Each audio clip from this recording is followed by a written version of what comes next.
He barked at Tank like he was talking to a nobody. Motherfucker's a bum. Every single time he get fucking hit, he starts fucking touching his eye and fucking crying like a bitch. The crowd laughed, right up until that left hook detonated like a grenade. Down goes Romero! Every challenger walked in convinced they could bully Gervonta Davis. I'm dead serious. It's gonna happen, it's gonna be over, quick. They thought he'd fold under pressure. I appreciate Tank giving me his opportunity to come whoop his ass. They thought trash talk would shake him. I'm coming straight for his neck, I promise you that. But when the bell rang, Tank's fist did all the talking. Oh, what a strike! What a missile strike by Davis! And his opponent suddenly went from loud threats to dead silence.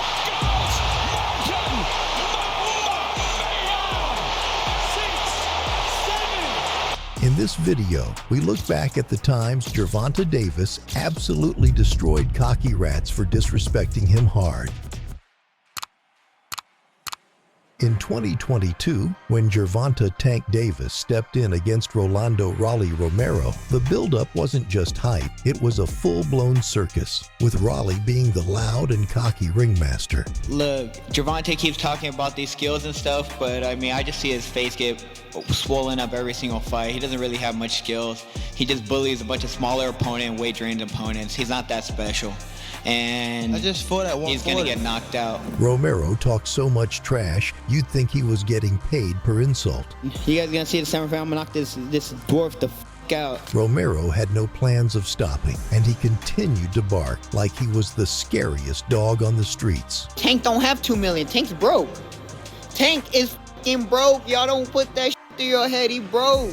If words won fights, Raleigh would have been undisputed champion of the universe. But maybe deep down, he knew the truth that skill for skill, he and Tank weren't even in the same solar system. Tank was floating somewhere in a galaxy far, far away, while Raleigh was just trying to build a spaceship out of pure delusion and confidence. But credit where it's due, Raleigh sold the fight like a seasoned marketer. With that much smack being thrown around, fans expected something explosive. And they got exactly that. An absolute banger of a fight. And here we go, round one. 18,970 people on hand. A record-setting crowd at Barclays Center. And some feinting by Gervonta Davis. I think we're likely to see that as he attacks.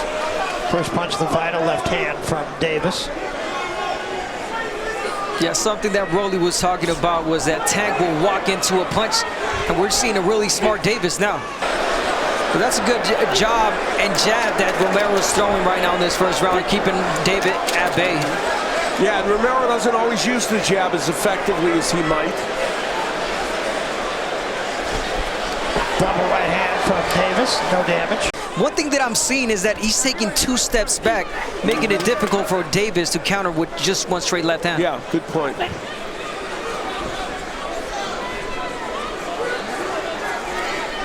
Gervonta Davis was clear with us. He said, it may take me a couple rounds to figure out his awkward style.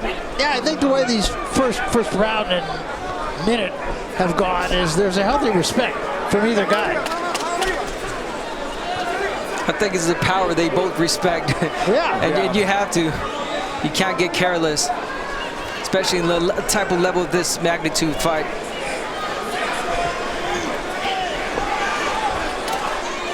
Interesting to see Gervonta Davis using the whole ring in boxing. Oh, he took a big left hand. And then a left and holding on. I don't know if that'll be a knockdown, no. Well, there was a moment in that round, there would be a left hand. It was actually more of a jab than a hook. How much damage it did, I don't know, but and then that left hook, actually the second left hook landed kind of toward the back of Davis's head, which I think is what he might have been complaining to referee Field about. It was a good left hand by Romero. Yeah. Romero again, a right hand that time, and that rocked Davis for a moment. Well, Romero thinks he can hurt him because he's going after him now. That really got him excited, and he saw something. You know, this is, in his last fight, Romero fought a lefty, Anthony Yiggett, and so he felt that was good preparation for left-hander Davis. We talked about the jab that Romero's using, really effective. Good combination from Romero, but nothing serious. Right hand was caught on the glove of Davis. Here's where the left hand is going to come from Romero. He's got kind of a half jab, half hook going here, and it's getting in occasionally too.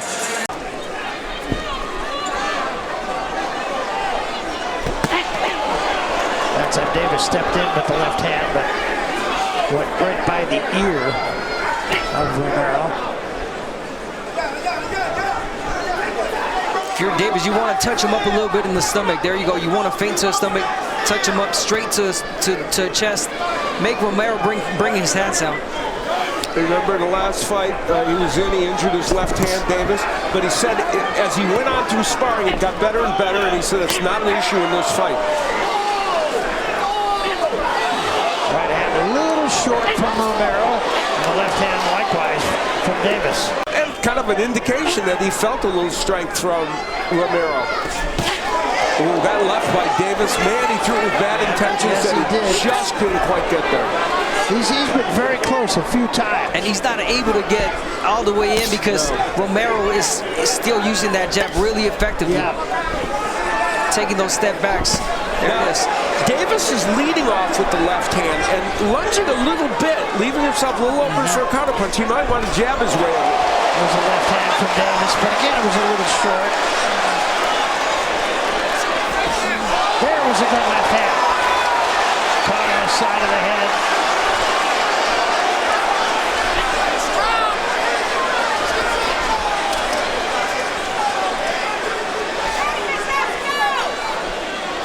And that's another thing Davis wants to do. Jab to the body to bring the hands down, and then gives you an opportunity to get on the inside. Yeah, and he's doing that. You can see the focus in Tank right now. Look at his eyes; they're locked in.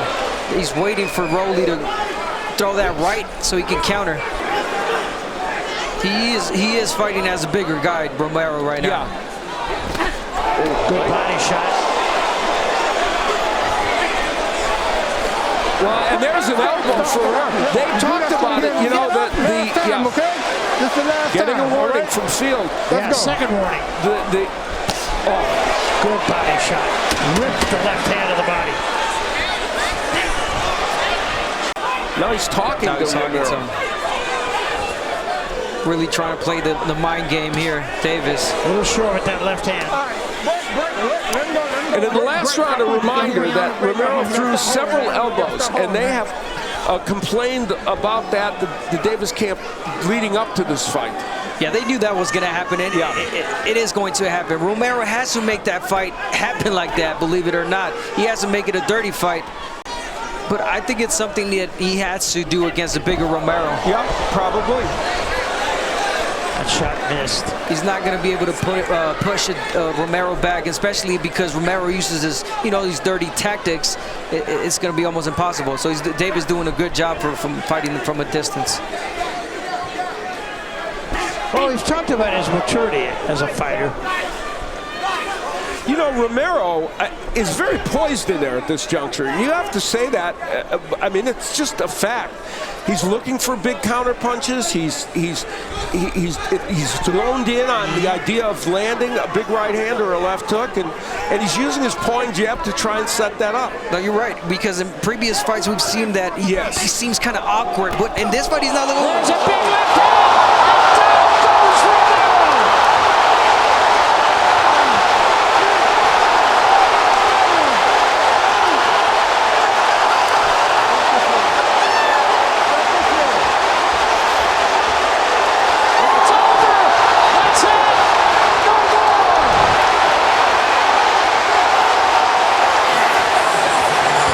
He did indeed, and what he'll do here is just counter left hand as Romero came in squared up. He is the winner by way of technical knockout. He is still undefeated and still the WBA lightweight champion of the world, Gervonta Davis. If talking Talking big was a championship contest. Raleigh would be the undisputed champ and miles ahead of Davis, but his big mouth couldn't save him from Tank's big punch, and in the end, he was left with a bitter taste in his mouth. But perhaps not as much as Ryan Garcia, because what happened to him was historic. After taking care of Romero and shutting down the noise from that chaotic buildup, Gervonta Davis rolled straight into another challenge, defending his WBA regular lightweight title, and then stepping into a massive non-title showdown with Ryan Garcia. This wasn't just any fight. This was superstar versus superstar, and a collision of two names who had the entire casual and hardcore boxing world locked in. Every social media timeline, every sports show, every corner of the boxing internet was buzzing. The buildup was messy and impossible to ignore. And I'm ready to do what I do. Like you say, we do what we do.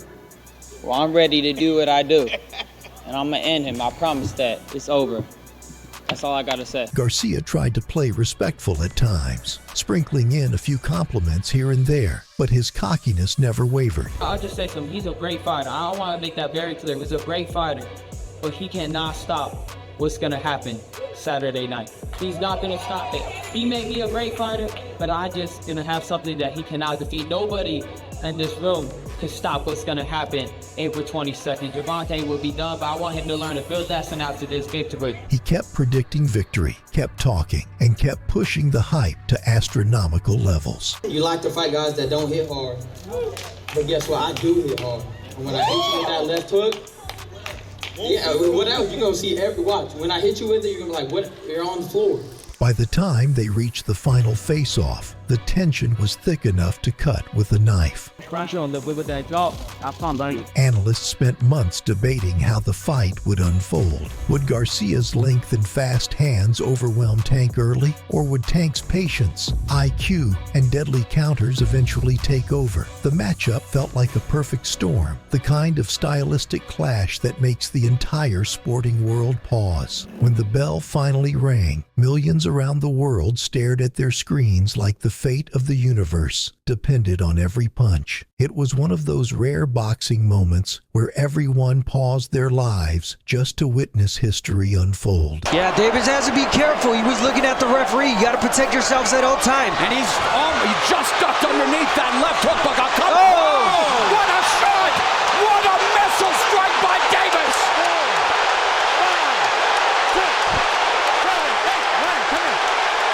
And just like that! Look by Garcia. And Davis with the right hand, right uppercut from Garcia. Let's see if Garcia, what he does with his right hand and why that left hand is there. Through a left hook, Davis countered him with the left. He is great with that counter left hand. We talked about it before the fight. And here we'll see why Garcia was open to it. He got off balance, got hit. Straight, he's had his head up high like he normally does, and guess what? He got comfortable. He was feeling himself because he was landing some few shots, but Gervonta Davis came in with that beautiful overhand left. And one important point is Garcia was able to get up from it pretty quickly. Keep him busy, but don't overcommit or do not force something that is not there. So quick with that lead left hand from the hip. Gervonta Tank Davis. He can't land it as a counterpunch to Davis. So I'm wondering if he'll lay back more, and they want him to fight taller. And there Davis with the lead foot to the outside of Garcia, allowing him to close the gap. And to answer that, Al, it's only if Davis throws a lazy jab. That's when you want to take it a little step back and counter him with that hook. But right now, Davis is really fast with that jab. In a linear position, and can at times expose his chin doing so. Yeah, he pulls straight back like he's doing right now. You don't want to do that. Davis is might time that. There's that left hook to the body by Garcia. Yeah, he didn't overcommit it. He feinted. He didn't see anything. He didn't take it, and then he took it because he saw it. So that's how you do it. There's that left hook, check hook by Garcia. Coming up on the final 30 seconds of the third. Davis putting on the pressure. And Davis responds with a straight left to the midsection. Good job of feinting by Davis and able to pull counter like Floyd Mayweather Jr.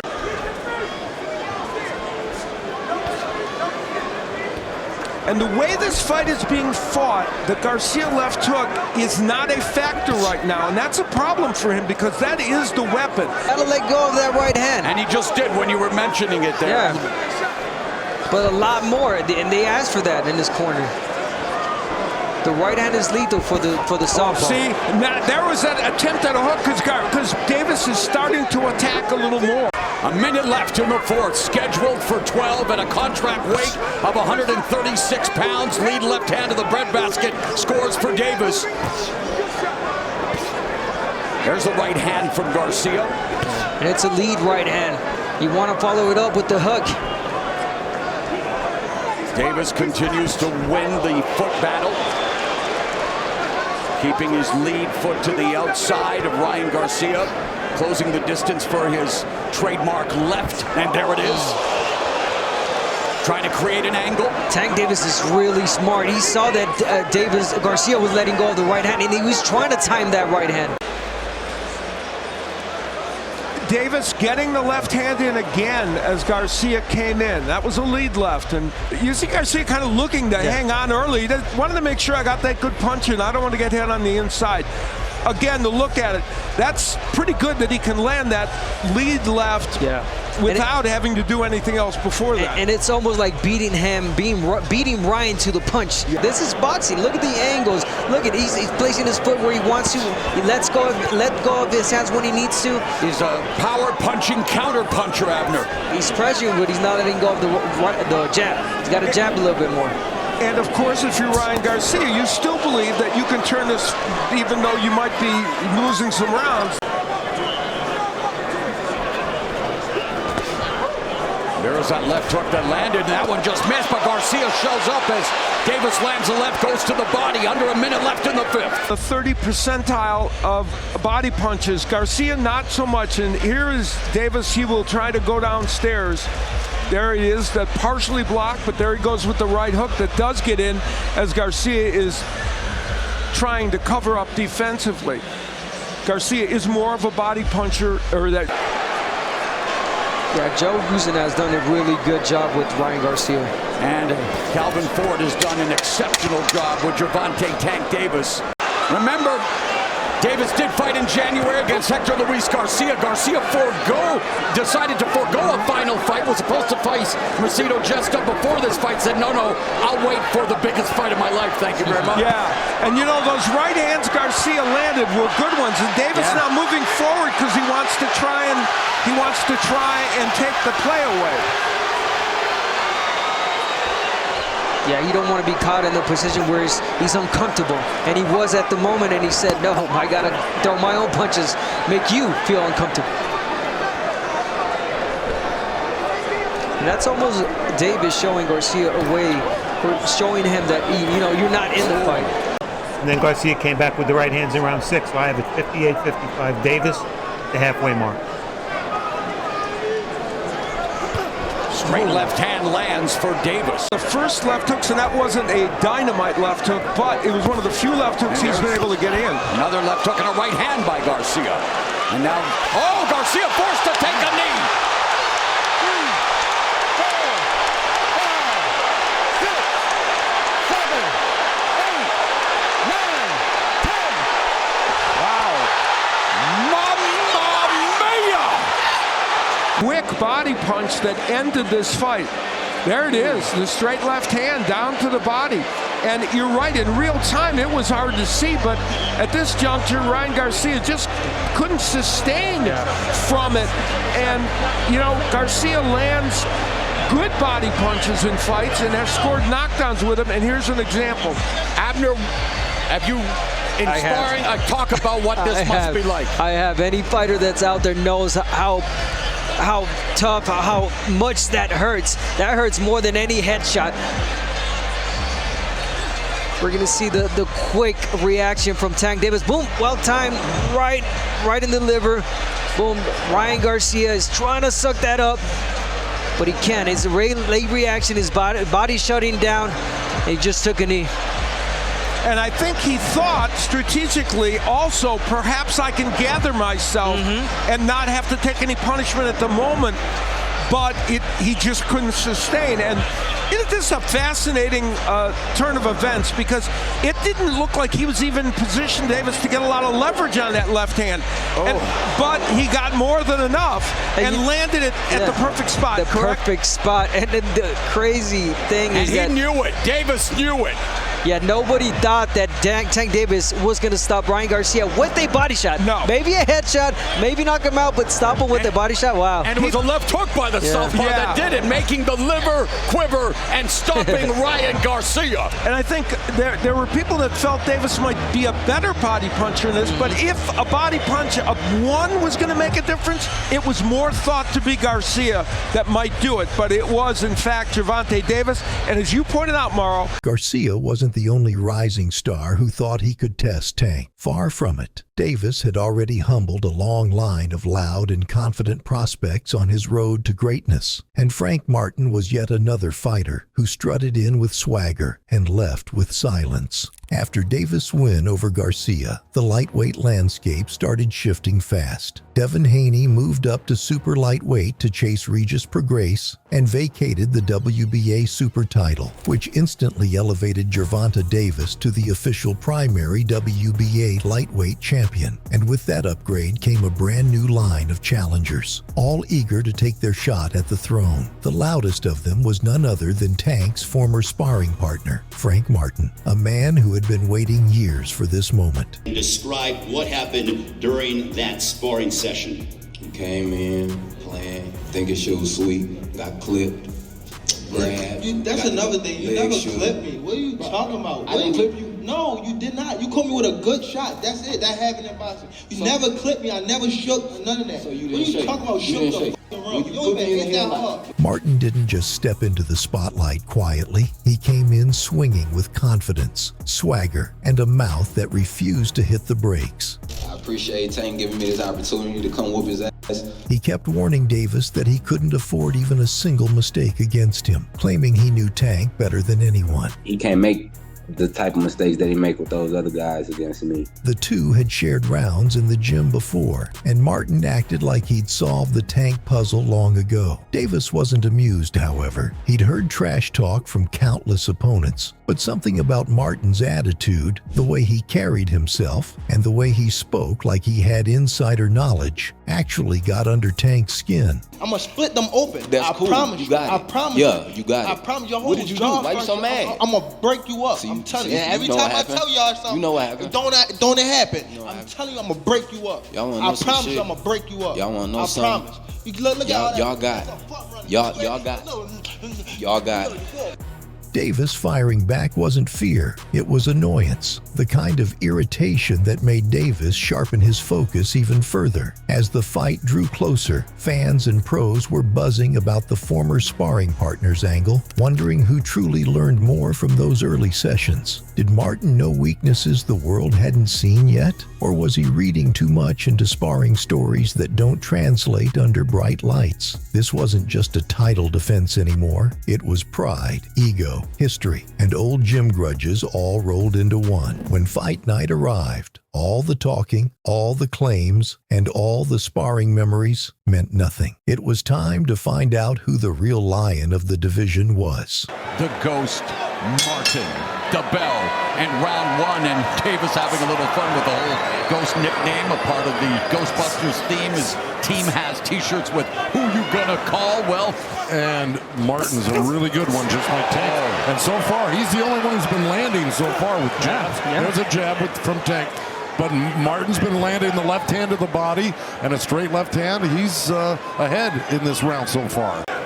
You saw how nice Martin got out of that corner when he got trapped in the corner by Tank. His footwork is amazing. He got under and around and ended up picking Tank up on his shoulders. Both very proficient at pull counters, as well as Martin immediately goes on the attack, sneaks a shot into the body of Tank Davis.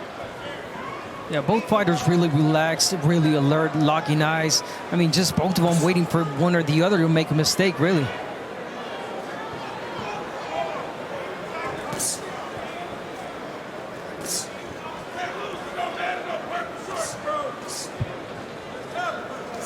Tank putting on really good pressure right now. Even though he's not throwing anything, he's making Frank Martin work by Yeah, another right hook behind the guard of Davis by Martin. So Martin again throwing many more punches than we expected, but the strategic patience. But Frank Martin, meanwhile, wants to continue doing this. Punching combination, utilize the jab, stick and move, utilize that fast move. And I think as well that he wants to tire out Frank Martin by keeping him on guard all the time. You wonder if that'll happen with an athlete like Frank Martin. Well, it can. With Tank on your tail. But again, he's never faced an athlete like Frank Martin. No, I agree, but there's a lot of mental strength. And a guy who's really ready mentally and otherwise. I get what you're saying, but same here. It's only round number 3. Yeah, exactly, but there's a nice left hand from Davis, lead left hand. And he has Martin now in the corner. He does. And there's the jab, and there's that counter left. Jab to the body by Davis, 1-2 over the top by Move the millimeters, his defense, his ability to utilize his ring IQ and his boxing skills. Yes, it's not even so much as an exciting fighter. Good combination lands for Martin. They're going fast. There's the double jab to the guard by Martin, utilizing that footwork. Money line has changed.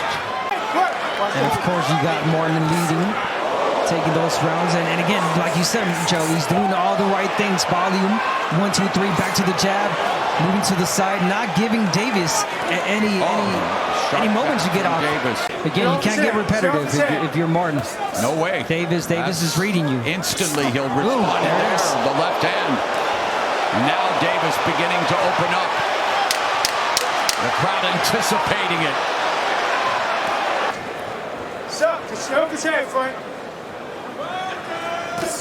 Lead, nice left hand from Martin. Good trajectory change, level change, the jab downstairs. Martin continues to back up Davis, walking forward, short steps. The vision. Nice. Fully locked in. Good defense. Martin, Davis saying bring it. Of course he wants him to bring it. Don't get counter with the left. Yeah, don't stay on the runs, Martin. Good jab by Frank Martin. Yeah, He's really been using good it very well tonight. At the right time, he's timing that jab well. Uppercut, right hook. I think Frank Martin's having a good round again this round.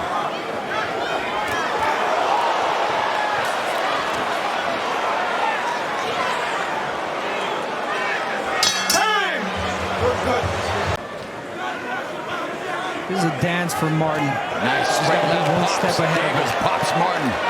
Yeah, here we go. Here's Tank. There, the little slip and a little, left hand over the top. It was a counter over the jab of Martin by Tank, and it was a solid one. Nice lead left hand by Martin. Yeah, he gets it back. And that's how you get him off rhythm.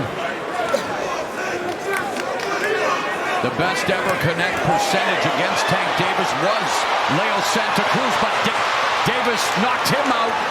And now Martin is landing at 29%. So Martin having the best success of any fighter against Tank Davis, but Davis is getting closer and closer with 1.5 minutes left in the first half of this 12-round affair. And Tank lands a chopping left hand as he's allowed to walk in uncontested. Well, that's the second session out of that corner, but that was the only one he landed. Frank Martin pulled a nice Houdini out of that corner on that first set of punches that Tank was throwing at him. Yeah, Tank definitely not respecting that power from Martin, getting in easy. But again, Martin just let out that jab. He's got to get back on the jab. Oh, there's the jab and the left follow-up left from Davis. A rare combination in the early going. 1 minute left here in the first half of the fight. So Davis, I know he does not want to open up. He doesn't want to give anything to Davis. But again, he has to keep him busy. Oh, there's a left hand to the body and the right by Davis. Martin just avoiding that counter, but now Martin had forced to wrestle, and the referee. There's that look. That Frank missed that left hand. Tank countered with the left uppercut and then the right hook. In that last session right there, Frank Martin covered up well. Oh, counter left from Frank Martin that jolted Davis. That's the counter he's been looking for. Neither fighter has ever been down as a pro. Final 15 seconds left in the 7th.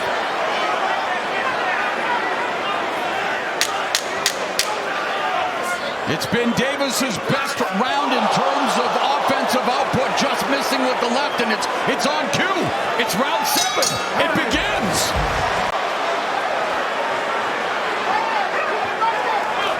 Davis misses with the lead left uppercut, but then follows up with another left hand. And Martin still has a slight advantage in terms of total punches landed, but the gap is closing, and Davis double left hand. Martin's got to stay out of the corners if he wants to stay in this fight. We haven't seen body work from Martin. I want to see that left to the body.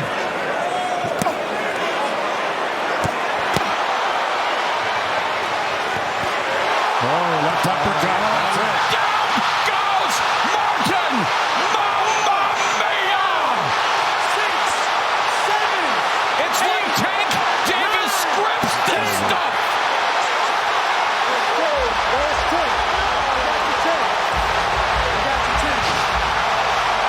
Here's the corner. Frank should not be in there. We were talking about that. He's just setting himself up for big trouble here.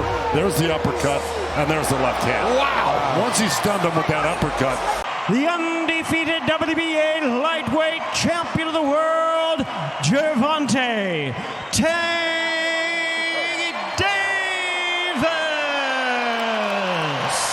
When the dust settled, Gervonta Davis proved once again why he's the undisputed terror of the lightweight division. A mix of lightning speed, pinpoint timing, and ruthless power, Tank has humiliated every overconfident challenger who thought they could outsmart him. From flashy prospects to brash veterans, anyone with a big mouth quickly learned that his fists speak louder than words. He's not just a champion, he's a phenomenon and a nightmare for the cocky, and a nightmare that keeps getting scarier with every fight. Is Gervonta Davis the GOAT? Drop your thoughts in the comments below. And if you enjoyed the video, don't forget to subscribe to our channel and hit that notification bell so you never miss an update. Thanks for watching, and I'll catch you in the next one.